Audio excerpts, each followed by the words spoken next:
Hi friends, எல்லாருக்கும் வணக்கம். Welcome to வெற்றி பயணம் சேனல்.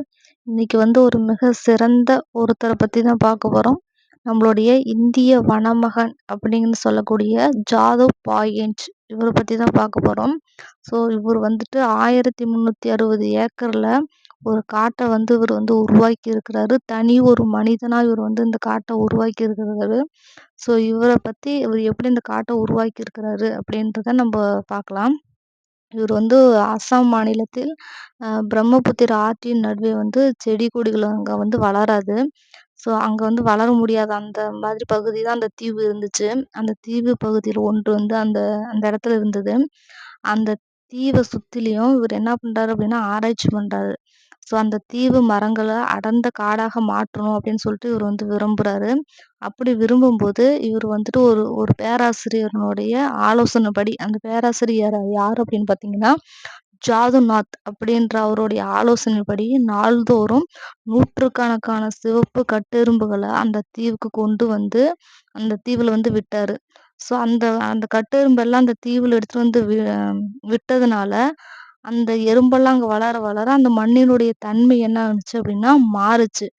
ஸோ இப்போ அந்த எறும்பு இருக்கிறதுனால அந்த மண்ணினுடைய தன்மை, அந்த தீவில் இருக்கக்கூடிய அந்த மண்ணினுடைய தன்மை எல்லாமே கொஞ்சம் கொஞ்சமாக என்ன பண்ணுது அப்படின்னா மாறுது. அதன் பிறகு தமக்கு கிடைத்த அந்த விதைகளை எல்லாம் கொண்டு அந்த தீவுல நட்டு வைத்தார். ஆற்றிலிருந்து நாள்தோறும் அவர் என்ன பண்ணுவார் அப்படின்னா தண்ணீர் கொண்டு வந்து அந்த நட்டு வச்ச அந்த விதைக்கு தண்ணீர் ஊத்திட்டே இருப்பாரு. டெய்லியும் ஒரு நாள் தவறாம என்ன பண்ணுவார் அப்படின்னா, அவர் நட்ட அந்த விதைகளுக்கு எல்லா விதைகள் அந்த இதுக்கு எல்லாத்துக்குமே அவர் என்ன பண்ணுவாரு, டெய்லியுமே தண்ணி ஊத்திட்டே இருந்தாரு. அதுக்கப்புறம் அந்த விதைகள் எல்லாமே, அவர் நட்ட அந்த விதைகள் எல்லாமே கொஞ்சம் கொஞ்சமா முளைக்க ஆரம்பிச்சது. ஸோ முளைக்க ஆரம்பிச்சு அது அப்படியே கொஞ்சம் கொஞ்சமா வளர ஆரம்பிச்சிருச்சு. இப்போ மரங்கள் எல்லாமே வளர்ந்துருச்சு. வளர்ந்து இப்போ ரொம்ப பெரிய பெரிய மரங்களாவே மாறிடுச்சு. இப்போ பெரிய பெரிய மரங்களா வளர்ந்ததுக்கு அப்புறமா அங்கே பறவைகள் தங்குறது.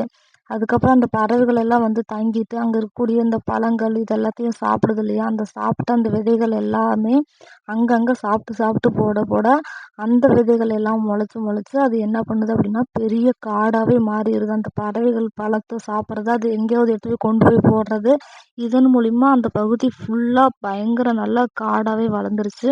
அங்கே முயல், மான், அதுக்கப்புறம் காட்டு மாடு, இது மாதிரிக்கு நிறைய விலங்குகள் அங்கே வாழ ஆரம்பிச்சது. பிறகு யானை கூட்டம், அதுக்கப்புறம் நிறைவா அந்த காட்டின் வளம் இன்னும் அதிகமாக நல்லா சூப்பராக எல்லா விலங்குகளும் வாழ்கிற மாதிரி அந்த காடு உருவாகிருச்சு.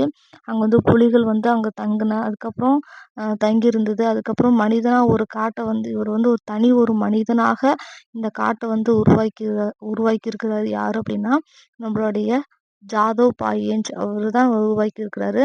இவர் நம்மளுடைய இந்திய வனமகன் என்று நம்ம சொல்கிறோம். இவருக்கு இந்திய அரசு 2015ஆம் ஆண்டில் பத்மஸ்ரீ விருது வழங்கியிருக்கிறாங்க.